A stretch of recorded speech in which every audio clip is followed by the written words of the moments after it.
on se retrouve pour un nouvel épisode de l'Histoire continue, placé sous le signe du mystère et de la magie, avec Virginie et Billy. À tout de suite. Billy. Alors, mais tu es si jeune. Tu as commencé à quel âge? J'ai commencé il y a 2 ans, la magie.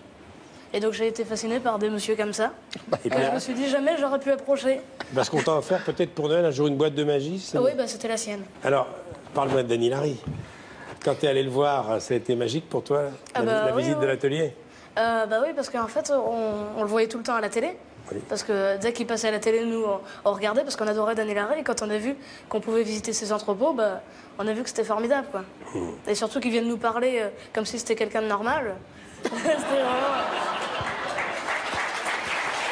Mais tu sais, je crois que c'est quelqu'un de normal, finalement. Oui, Dis-moi, alors, tu vas continuer les études encore un petit peu? Et faire la magie à côté, parce que c'est vraiment ma passion. Mais écoute, j'étais vraiment content de te rencontrer. Et je suis sûr que tu as encore de belles années devant toi. Billy. Merci de m'avoir accueilli. Merci, Billy.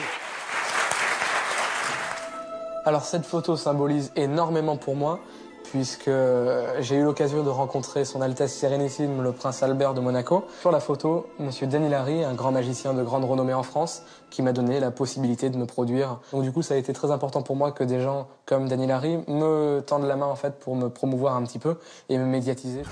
Alors Billy, une autre personne que vous connaissez bien n'a pas pu être là parmi nous, mais il a tenu à vous adresser un petit message.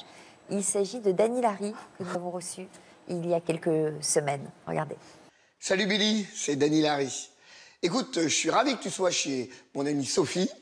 Et puis je voulais te dire un truc. Je suis très fier de toi.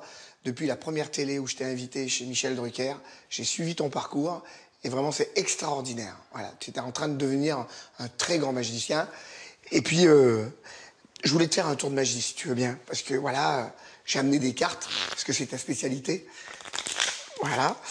Alors, je vais prendre la première carte, hein, c'est la dame de cœur. Je la prends, je la rentre à l'intérieur du jeu, comme ceci, voilà. Et hop, elle est tout simplement repassée dessus, voilà. Alors, je vais te le refaire tout doucement. Regarde bien, je prends la carte, je la mets comme ceci. Hop, on la rentre à l'intérieur. Et elle repasse encore dessus. Alors, ça a été encore un peu trop vite, regarde bien. Là, je la rentre tout doucement à l'intérieur. Et là, elle repasse encore dessus. Ah non. Tu vois les cartes, c'est pas ma spécialité. Mais je compte sur toi pour me donner des cours. Allez, bon courage. Salut mon petit Billy.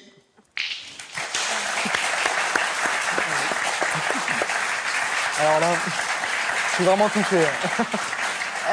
Son parcours vous Je m'y attendais inspire, pas du tout. j'imagine. Son parcours vous inspire? Ah Il a réussi à c'est créer. même plus qui m'inspire, puisque finalement, la première boîte de magie qu'on m'a offerte, c'était la boîte de Dany Larry.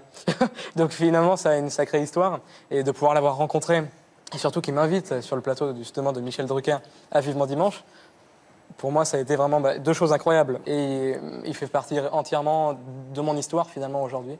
Vous vous voyez un jour quand même construire des tours de magie comme il le fait, Dany, parce que lui, il invente tous les décors, les tours, je ne sais combien de personnes Alors, il je me fait verrai travailler. jamais présenter la même chose qu'il présente, et d'ailleurs, son domaine, puisqu'il est déjà...